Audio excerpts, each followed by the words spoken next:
우리 양옆에 있는 사람들과 같이 한번 인사했으면 좋겠습니다. 사랑합니다. 축복합니다.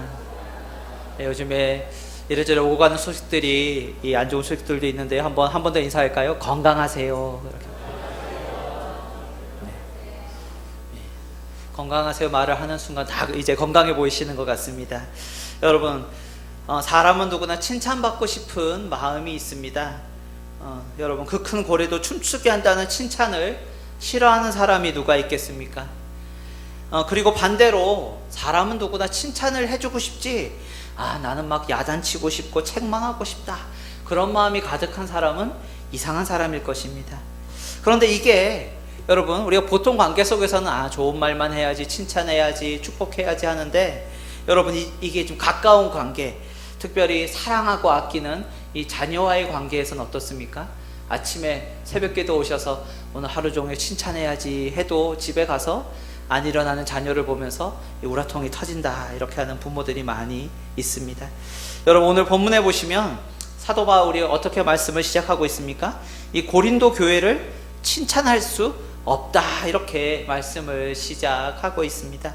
여러분, 우리가 이거 지금 17절 말씀 한번 눈으로 한번 보시면요, 내가 명하는 이 일에 너희를 칭찬하지 아니하나니 이는 너희의 모임이 유익이 못되고 도리어 해로움이라 라고 오늘 말씀이 시작됩니다. 여러분, 오늘 본문은요 20절 말씀과 같이 주의 만찬, 이 성찬과 관련된 사도 바울의 가르침이며 말씀입니다. 여러분, 주의 만찬은 아시다시피 예수님께서 명령하신 거룩한 예식인 성찬입니다. 여러분, 지금은 우리 성찬식을 어떻게 합니까? 1년에 몇 차례 우리 예배 시간 때 그렇게 시행을 합니다. 그런데 이 초대교회 때는 어떻게 했냐면요, 예배의 장소나 순서, 형식과 질서가 지금처럼 이렇게 정해지지 않던 때였습니다. 이 초대교회 때는요, 이 성찬식이 예배와 더불어 있던 이 식사 시간 때 마지막 순서로 시행이 되었습니다. 여러분, 그런데 사도 바울은 이 고린도 교회가 시행한 성찬이 영적 유익이 전혀 못되고, 여러분 뭐라고 합니까? 도리어 해로움이 되었다라고 이렇게 말씀하는 것입니다. 그리고 여러분, 눈으로 한번 20절 말씀 보시면요, 그런즉 너희가 함께 모여서 주의 만찬을 먹을 수 없으니 라고 말씀합니다. 여러분, 이 말씀은 번역에 조금 오해가 있는데 이 말씀의 뜻을 조금 다르게 번역한 성경은 이렇게 번역을 합니다. 여러분이 한자리에 모여서 먹는다 할지라도 그것은 주님의 만찬을 먹는 것이 결코 아니라는 것입니다.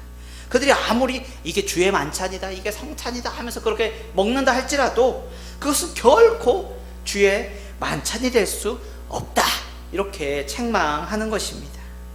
그것은 주의 만찬이 아니라 21절에 말씀하는 것 같이 사람의 각자 먹는 자기의 만찬이다, 이렇게 말씀하는 것입니다. 여러분, 21절 말씀 같이 한번 읽어볼까요? 시작. 이는 먹을 때에 각각 자기의 만찬을 먼저 갖다 먹으므로 어떤 사람은 시장하고 어떤 사람은 취함이라 라고 말씀합니다. 여러분, 우리의 성찬식을 생각한다면 도대체 얼마나 먹어야지 시장하고 어느 정도 먹어야지 취하는가, 이런 생각을 하실 건데, 여러분, 오늘 본문을 이해하려면 약간의 이 배경 지식이 필요합니다. 이 고린도 교회의 성도들 중에서는 이 주인과 같은 자유인도 있었고 또한 종과 노예도 같이 있었습니다. 여러분, 그런데 고린도전서 1장 26절 말씀을 제가 보니까요, 고린도 교회의 교인 중에서는 엄청 유력한 이들은 다행스럽게도 별로 없었던 것 같습니다. 그래도 이 로마 제국의 3대 도시 중에 이 고린도가 하나였으니까요, 얼마나 이 도시에 다양한 이 계층의 사람들이 많이 모여 있었겠습니까? 여러분, 당시에는 고린도 교회 이렇게 해서 건물이나 간판을 붙이지 않았던 때였습니다. 그래서 교회 건물이 따로 존재하지는 않았던 때였고요, 이 교인 중에 유력한 이의 부자의 저택에 함께 모였습니다. 그러면 어떻겠습니까?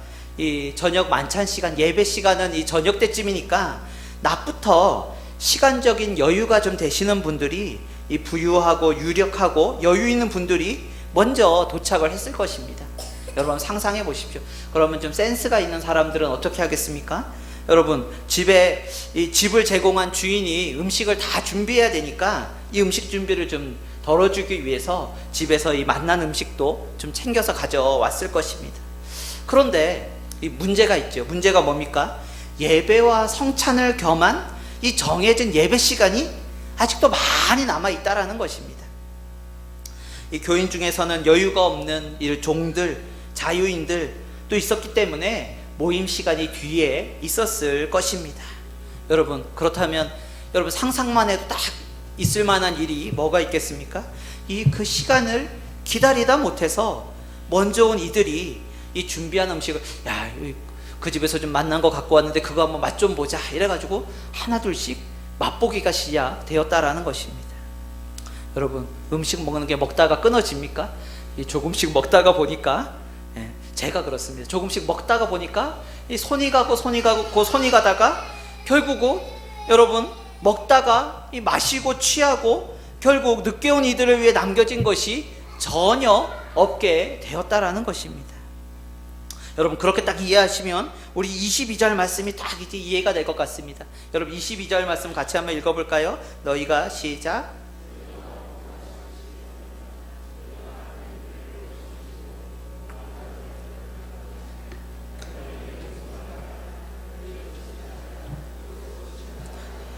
아멘. 여러분, 무슨 말인지 딱 이제 상상이 가시지요? 여러분, 이 사람들이 그런데 식당에 온 것이 아니라 여러분 예배 드리러 왔다라는 것입니다.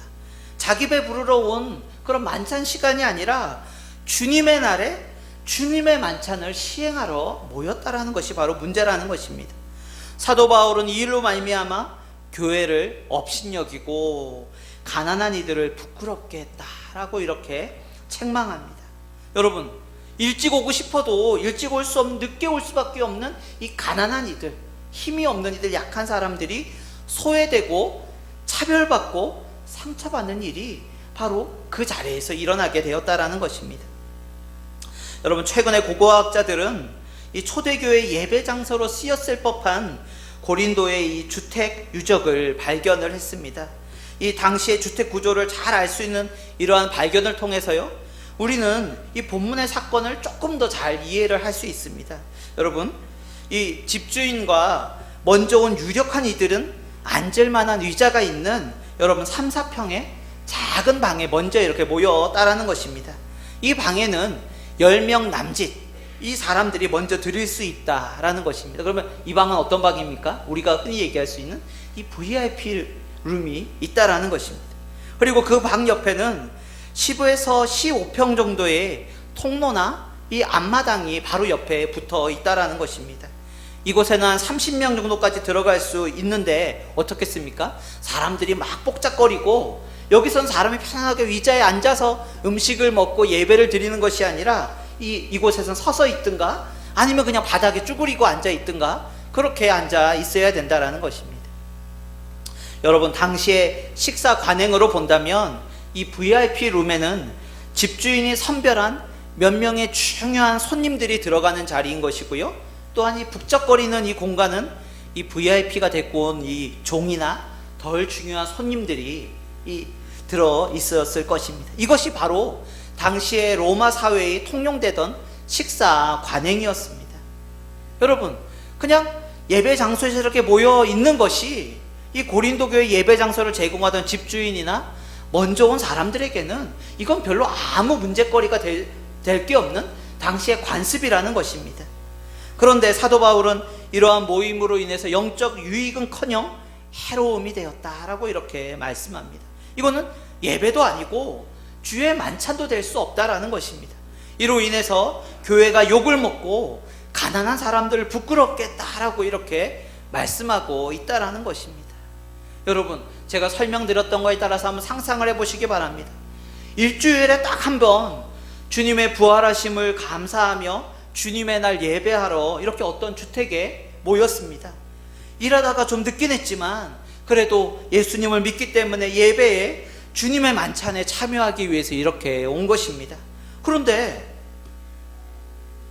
먼저 온 사람들이 특별한 이런 안쪽인 특별한 이런 안쪽 방에 먼저 앉아서 이 개걸스럽게 음식을 막 먹고, 여러분, 먹고 마시고 취해가지고 있다라는 것입니다. 그러나 굶고 온 자신은 이제 먹을 음식도 없고 뭔가 자기 자신은 어떤 느낌이 들겠습니까? 나는 뭔가 여기서 소외되는 사람, 차별되는 사람, 나는 뭔가 좀 없으니까 여기서 좀 밀려나는 그런 이류 인간인갑다, 이런 생각이 들 수밖에 없다라는 것입니다. 사랑하는 여러분, 고린도 교회는 주의 만찬이 무엇인지 전혀 이해하지 못하고 있다라는 것입니다. 본질에서, 기본에서 너무 멀어진 이들에게 사도 바울은 첫 단추서부터 다시 끼워주고 있습니다. 그래서 오늘 말씀 23절에서 26절까지 말씀은요, 사도 바울이 주의 만찬이 무엇인지 다시 가르쳐주고 있습니다.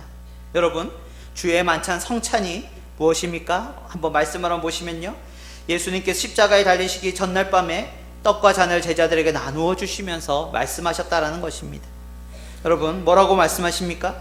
이것은 너희를 위하는 내 몸이니 이것을 행하여 나를 기념하라.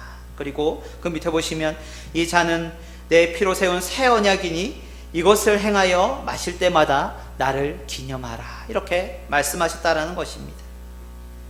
사랑하는 여러분, 우리가 주의 만찬 성찬을 행하며 기억해야 되는 것이 무엇입니까? 우리 죄를 위해 피 흘려 죽으신 예수 그리스도의 십자가를 기억해야 한다라는 것입니다.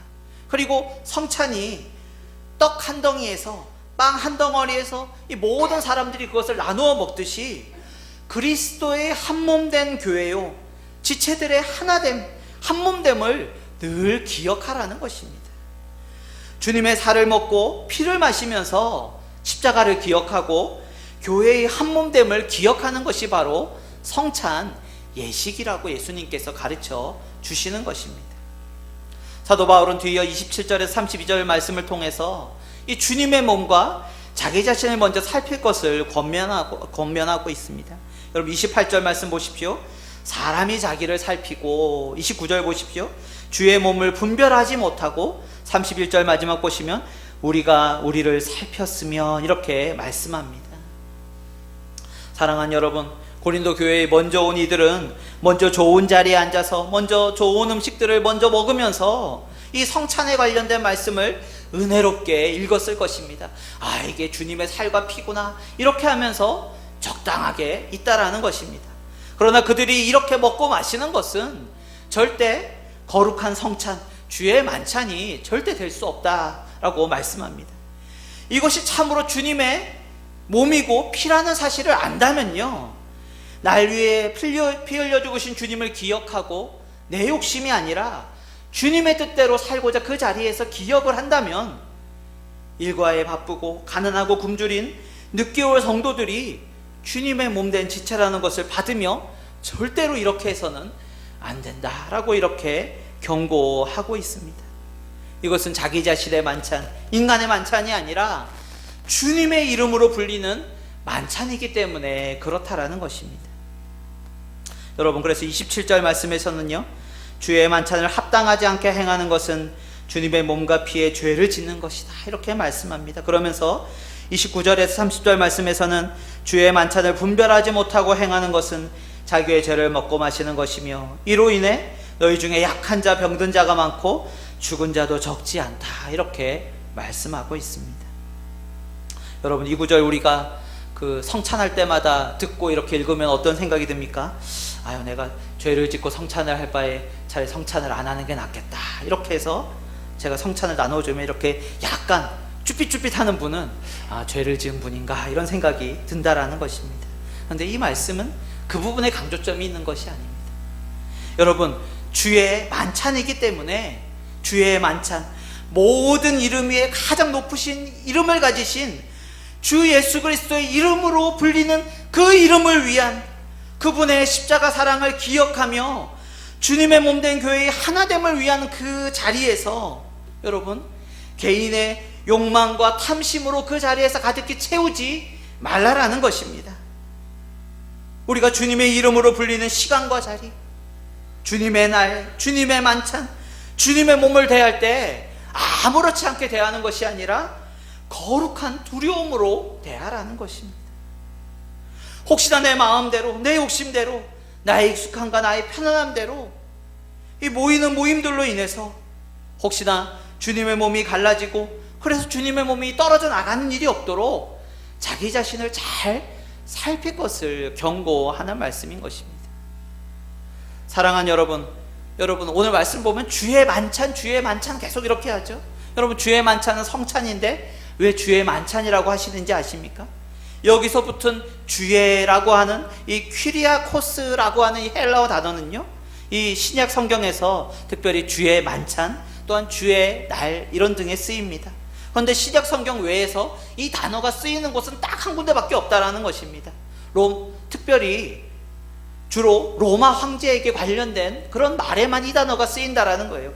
황제의 권위, 그의 물건과 소유, 황제에게 드려지는 섬김 등을 표현할 때 쓰이는 단어가 바로 퀴리아코스, 이 주애라고 하는 단어라는 것입니다.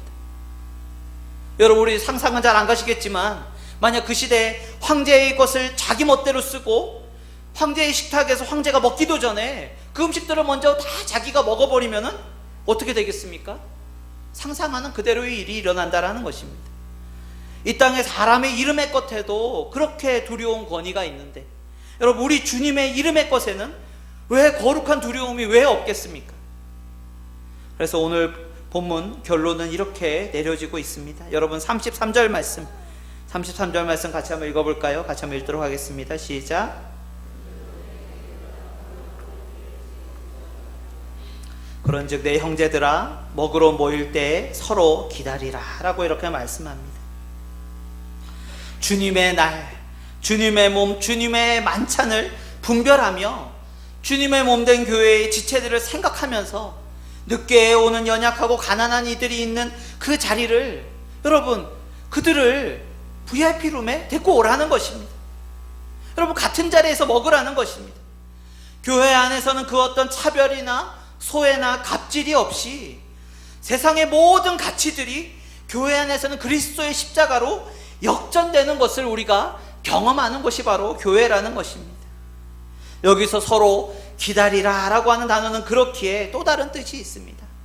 서로 환대하며 서로 받아주라 라고 하는 뜻이 서로 기다리라 라고 하는 뜻과 똑같은 뜻이라는 것입니다.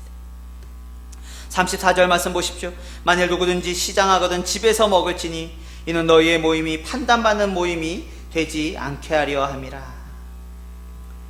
먼저 혹시나 올 사람들 중에서 혹시나 자기가 너무 일찍 와서 배고플 것 같으면 아예 그냥 집에 가서 먹고 오라는 것입니다. 누구를 먼저 생각하고 누구를 먼저 배려하며 위하라는 것입니까? 나중에 올 연약한 이들을 위해 음식을 풍성하게 준비하고 그들을 환대하고 그들을 배려하고 그들이 충분히 축복받은 자리가 될 수 있도록 충분히 그렇게 내어주라는 것입니다. 본문의 배경이 되는 성찬이 시행되는 상황과 지금 우리가 거행하는 성찬은 조금 그 모습은 다릅니다. 그러나 성찬의 본질적 의미는 동일합니다. 사랑하는 여러분, 나를 위해 살찢고 피 흘리신 십자가 희생과 그 사랑 앞에 나밖에 모르면 안 된다라는 것입니다. 나만 알고 나의 가족만 알고 나의 가깝고 편안한 사람들만 아는 것은 이 세상의 죄인들도 다 똑같이 그렇게 한다라는 것입니다.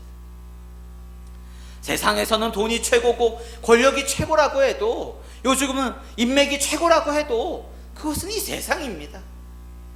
그런데 이 세상적인 가치들이 교회 안에 그대로 들어와서 가진 자들이, 배운 자들이, 무엇인가 유익이 될 만한 자들이 가까이 되면 나에게 뭔가 좀 좋은 사람들이 교회 안에 나와 가까운 관계 속에서 인정받고 사랑받고 축복받고 그것을 그대로 두어서는 안 된다라는 것입니다.